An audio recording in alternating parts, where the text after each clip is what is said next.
Coming up on this week's edition of Beyond the Arc with Coach Gebbia, presented by Geico, we'll take a look at Taylor Brown's career weekends. We'll look forward to this weekend against Loyola and the Eagles' first home game in almost a year. All of that after this.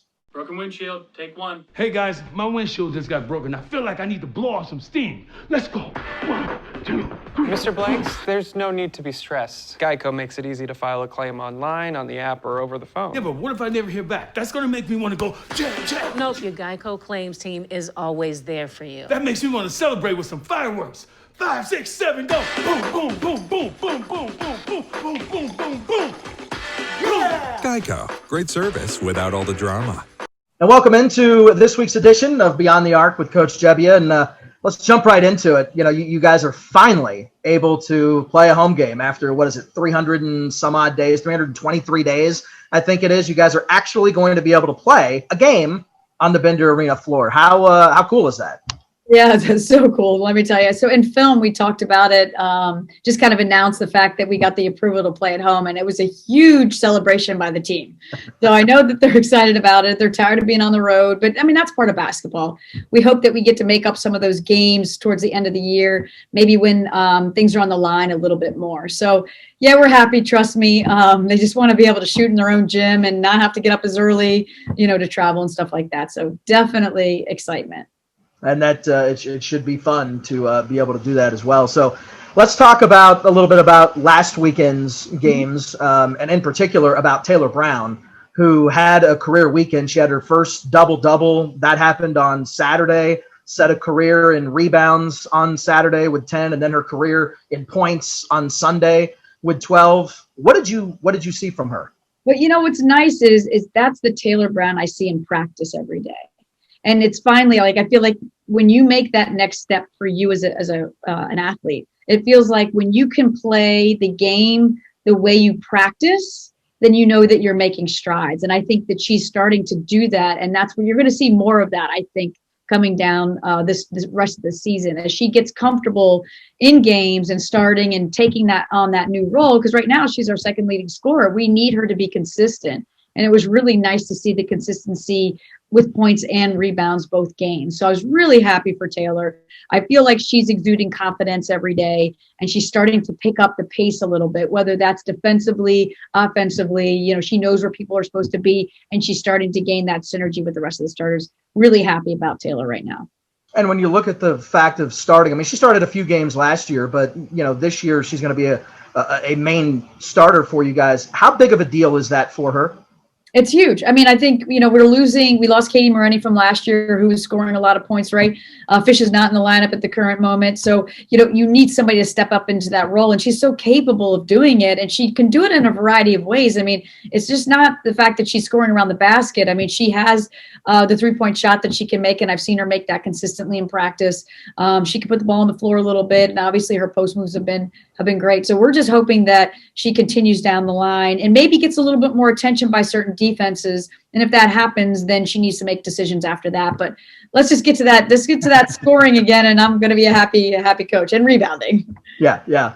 Well, Carla Fresh provided a big jolt for you guys off the bench on Saturday. And that's important to be able to have that coming off the bench and be able to give you guys that extra energy. Sorry, Dan. If you look at last year's stuff, we didn't have a lot of scoring coming off the bench. So to be able to bring in our 5 players and have them score for us is huge. Carla, I think, only missed 1 shot that game. And she told me this year she came back and she was going to score and that she wasn't going to think twice about it. Or last year she was just trying to kind of mix in with everyone else. And now she's like, well, she's got a beautiful shot. You got to take it when it's there and not force it. Navy was ready for her in the second game. I think they fouled her on her first shot because they're like, we're not letting her shoot that again. But she's super accurate. And again, a lot like Taylor, you see Carla make shots in practice. And, you just hope that when we get into the games, it doesn't go away. And she hasn't so far. So I like where Carla is. And I'm hoping that, this weekend is no different than last.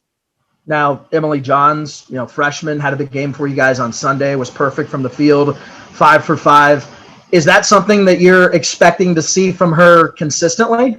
Yes. Emily Johns will fill it up if you let her. And it's really nice to have, again, another player coming off the bench right now, spelling the other kids and being able to score. And a lot like Taylor, EJ can score in a variety of ways. I mean, she hasn't really shown her distance. She can shoot the three. She hasn't really shown that yet, but she can shoot that.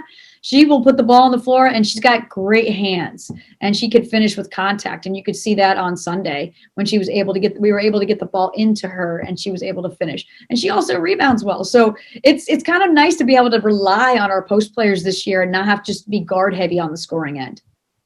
Now, we'll look forward to this weekend's games against Loyola of Maryland, the Greyhounds. I mean, one positive is you guys aren't going to be having to go up against Stephanie Cars, who finished up her career in the top 10 in steals, was a double-double machine, and just really created havoc. But she's gone. You don't have to deal with her. Hallelujah, Dan. I mean, I remember in the scout last year, I said, do not dribble around her. She will take it.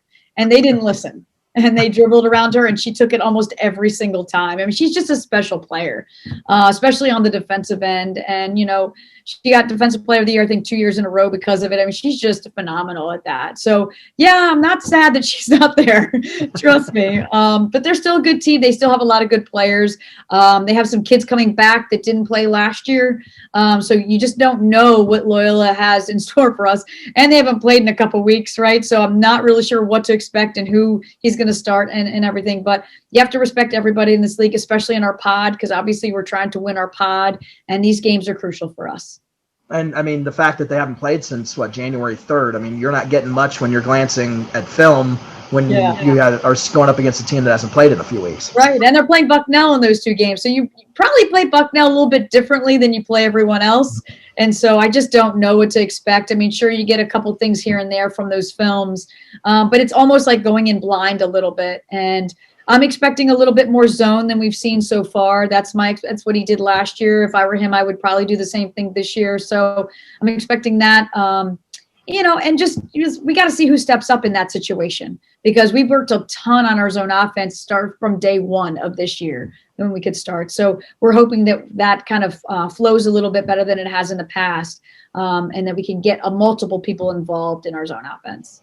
Now, we mentioned how, this is the first home game for you guys in a long time. Unfortunately, there aren't going to be fans in attendance, but you guys are still focusing on social issues and still finding ways to do it. And this weekend, it's going to be, there's going to be a pride game. You're also going to do breast cancer awareness down the road. You're still going to have a game to focus on that. How important is it for you to still figure out a way to make that a part of what you do, to put the social causes into the games, even though there aren't going to be fans in attendance? I think it's really important for us to do these things. I think, you want those groups to know that we care and that we're here to support you as well as every other cause out there. And we have limited home games, so we have limited opportunities to pick different areas that we want to support. But Pride Day, Breast Cancer Awareness Day, social justice, in February, those Black History Month, like all those things are important to our team. All these things are important. And because they're important to them, we're going to make sure that it's important to everyone else and support those places on campus. We want them to know, the student body to know that, hey, you might not be here, but we're still thinking about you and know that we're here to support you. And that's the goal for us. Now, as you get ready for this weekend's games, what are your Geico keys to the games against the Greyhounds? Well, last year, I can tell you, we got killed in transition defense. So just getting back and making sure that they're not scoring layups on us. But defense in general just needs to improve. And we've talked about that a lot in our practices and how we get better and just working towards that. And I just think execution versus the zone, we've got to show that we can actually play good offense against zone, score, and maybe they'll get out of it and we can go back to our man stuff. I know we're super confident in man, and it's just working through that. I think those are big things. And then just rebounding. One of the positive things I will say, we focused a lot this year on offensive rebounding in particular, because we are one of the worst in the country at offensive rebounding, that we're trying to focus on that more. And our numbers have gone up since last year, and they're higher in the league as well. And we keep talking about, keep crashing, guys, because if we're not going to make some perimeter shots, we need to know that we have to get a second chance opportunity. So that's one area that we've always talked about this year. And I'm excited to hopefully see more of that. And it's hard to box out against zone, so we're hoping to get more of those. Well, best of luck this weekend against the Greyhounds. Thank you, Dan. All right, and you can catch both of the games on ESPN+. That'll do it for this week's edition of Beyond the Arc with Coach Gebbia, presented by Geico. For all the latest on the Eagles, be sure and check out all the social media platforms, as well as AUEagles.com.